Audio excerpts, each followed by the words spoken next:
Today, as I pay homage to my ancestors and do what I think is right, no matter who says they canceled February as Black History Month, because they can't tell me not to honor my ancestors.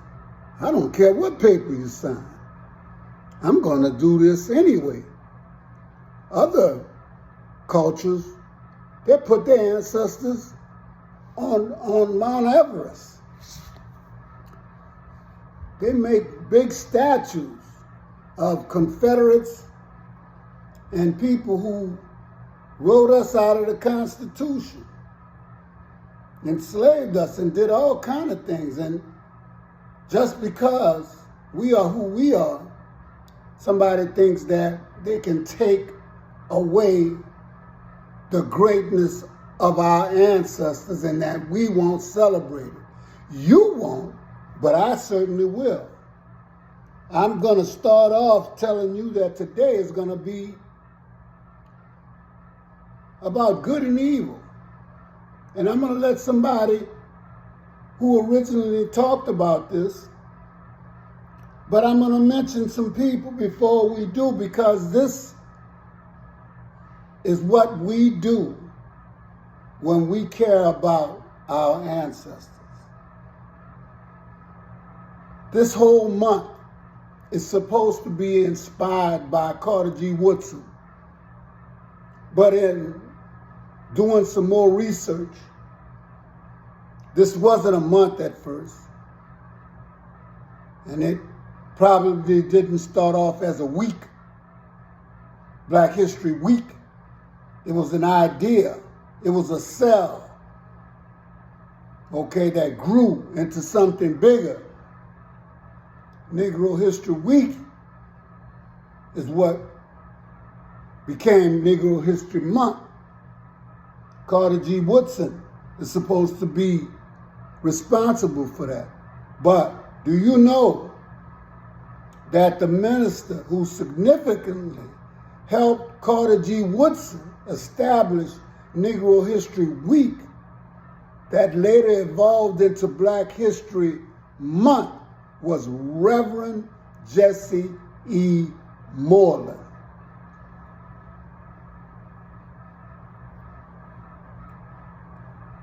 Carter G. Woodson is credited with that, but let us not never forget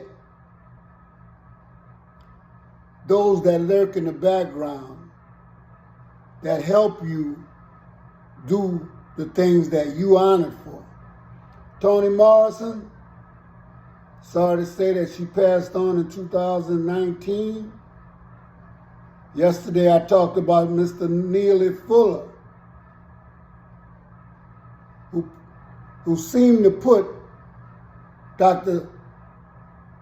Frances Cress Welsing on the fact that systems are more important than any individualistic or group power. And so when Dr. Frances Cress Welsing and Neely Fuller actually joined hands, and this was because Dr. Welsing saw Neely Fuller at a black meeting, and when he brought up the subject of white supremacy being a system,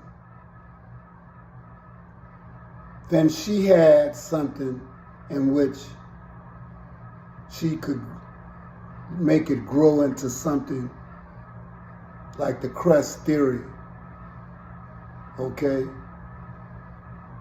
And I just want to give her, Mr. Neely, Carter G. Woodson,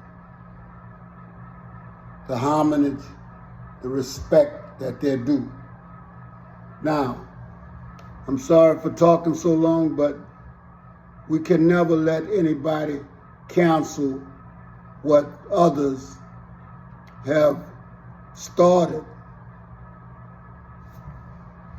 Never.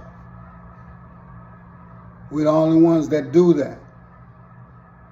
I want you to listen to something.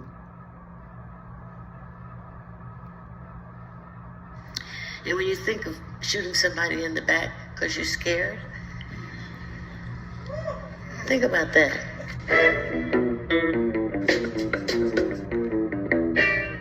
Outside of the novel lately, outside of this novel, you've given a number of talks. You gave a wonderful lecture at the Harvard Divinity School about 2 years ago. You gave another lecture at UC Santa Cruz around the concept of the good, in particularly in literature.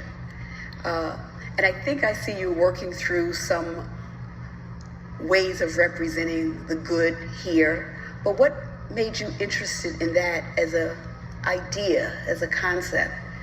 Good, and how do you define good?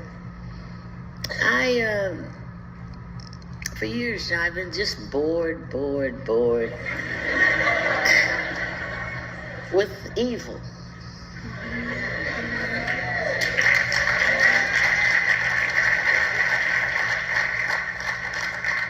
It's just not interesting.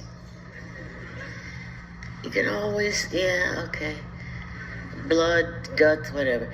But there's no, I think I said in that lecture that evil wears a top hat, and it has tap shoes and a cape, and it's on stage, and it's hollering, and goodness is always backstage, sort of waving. But it takes up all the energy because it is nothing. It gotta have a costume. It's gotta be loud. It's gotta be bloody. Are you gonna do a double take or not? Will you do a double take if there's blood running? But for me, I just want to fall asleep. But what is interesting to me, really interesting, and I can't define it, is because it's interesting. I can't say exactly what it is, but it's the most interesting, I would say, word, concept, idea, and I don't mean just in a religious sense. For Americans, we think goodness is weak.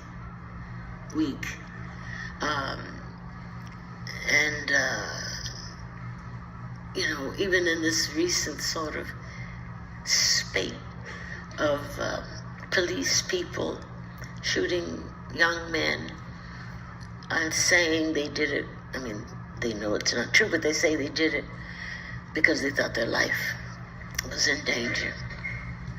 And when you think of shooting somebody in the back because you're scared, think about that.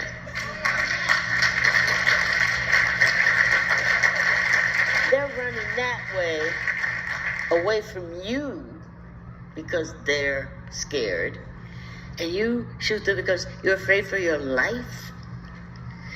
That is the most cowardly. The truly weak. And a coward with a gun is the most dangerous thing in the world.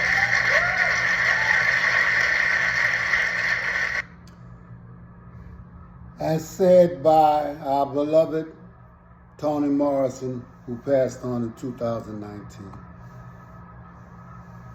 Oh my goodness. What she said was so true. We've been distracted that we don't even know what goodness is anymore. We are distracted by evil.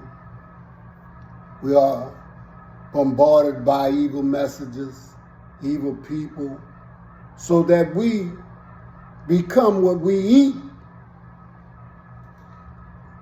I don't know about you, but what she just did and what she just talked about, it's the nail right on the head in this time that we're in right now. But let me say in parting that no discussion of goodness is complete without the consideration of evil. Evil has a blockbuster audience. Goodness lurks in the background. And this is what Morrison said. Okay? Goodness must have a strong impact on the novel's structure and meaning.